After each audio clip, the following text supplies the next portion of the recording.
start of Black History Month, the Embrace Network held the second event of its kind to mark the occasion. This time, we held a roundtable workshop led by Nova Reid, a diversity consultant and anti-racism campaigner.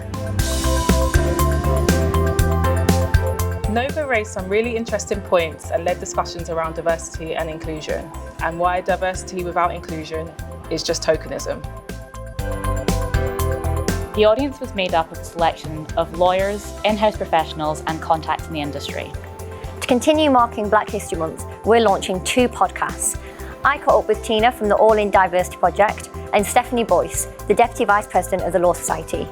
We're also hosting a Facebook Live question and answer session with aspiring solicitors. We look forward to hosting more events in the future with hot topics around diversity and inclusion.